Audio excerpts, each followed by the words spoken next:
നമസ്കാരം. ഇന്ന് നിങ്ങളുമായി പങ്കുവെക്കുന്നത് പുരാണത്തിലെ ഒരു കഥയാണ്. മനുഷ്യർ ദേവന്മാരായിരുന്ന ഒരു കാലമുണ്ടായിരുന്നു. എന്നാൽ തങ്ങളുടെ ദിവ്യത്വത്തെ അവർ ദുർവിനിയോഗം ചെയ്യുവാൻ തുടങ്ങി. അതോടെ അവരുടെ ദിവ്യശക്തി അവരിൽ നിന്നെടുത്ത് എവിടെയെങ്കിലും ഒളിച്ചു വെക്കണമെന്ന് ബ്രഹ്മാവ് നിശ്ചയിച്ചു. മനുഷ്യർക്ക് അപ്രാപ്യമായ സ്ഥാനത്തു വേണമല്ലോ അവരുടെ ദിവ്യശക്തി ഒളിച്ചു വെക്കുവാൻ. അതിനെപ്പറ്റി ആലോചിക്കുവാൻ ദേവന്മാരുടെ ഒരു സമ്മേളനം ബ്രഹ്മാവ് വിളിച്ചുകൂട്ടി.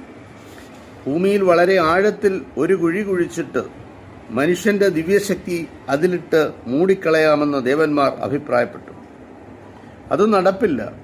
മനുഷ്യൻ ഭൂമി കുഴിച്ച് അത് കണ്ടുപിടിക്കുക തന്നെ ചെയ്യും, ബ്രഹ്മാവ് പറഞ്ഞു. എന്നാൽ മഹാസമുദ്രത്തിൽ ഏറ്റവും ആഴം കൂടിയ സ്ഥലത്ത് കെട്ടിത്താഴ്ത്തിയേക്കാം. ദേവന്മാർ മറ്റൊരു നിർദ്ദേശം വെച്ചു. അതും പാടില്ല. ഏത് ആഴക്കടലിലായാലും മനുഷ്യർ അതിൻ്റെ അടിത്തട്ടിൽ മുങ്ങി അത് തപ്പിയെടുത്ത് കണ്ടുപിടിക്കുക തന്നെ ചെയ്യും. ബ്രഹ്മാവിന് അക്കാര്യത്തിൽ ഒരു സംശയവുമില്ല. ഭൂമിയിലോ കടലിലോ മനുഷ്യന് ചെന്നെത്താൻ പാടില്ലാത്ത സ്ഥലമില്ലെങ്കിൽ അവൻ്റെ ദിവ്യശക്തി എവിടെ കൊണ്ടുപോയി ഒളിച്ചു വെക്കുമെന്ന് ഞങ്ങൾക്കറിഞ്ഞുകൂടാ, ദേവന്മാർ ഒരേ സ്വരത്തിൽ പറഞ്ഞു. ദേവന്മാർക്ക് ഇനി ഒരു കൗശലവും നിർദ്ദേശിക്കുവാനുമില്ല. ചന്ദ്രനിലോ ചൊവ്വാഗ്രഹത്തിലോ കൊണ്ടുപോയി ഒളിച്ചു വെക്കാമെന്ന് വെച്ചെങ്കിൽ അവിടെയും മനുഷ്യർക്ക് ചെന്നെത്താൻ കഴിയുമെന്ന് അവർ തെളിയിച്ചിരിക്കുകയാണ്. ഏതായാലും ബ്രഹ്മാവിന് ഒരു വെളിച്ചം കിട്ടി. അദ്ദേഹം പറഞ്ഞു, നമുക്കൊരു കാര്യം ചെയ്യാം. മനുഷ്യന്റെ ദിവ്യശക്തി അവനിൽ തന്നെ ഒളിച്ചു വെക്കാം. അവന്റെ വ്യക്തിത്വത്തിന്റെ ആഴത്തിൽ. അവൻ ഒരിക്കലും അവിടെ മാത്രം അന്വേഷിക്കുകയില്ല. എന്നിട്ട് വേണ്ടേ കണ്ടുപിടിക്കാൻ.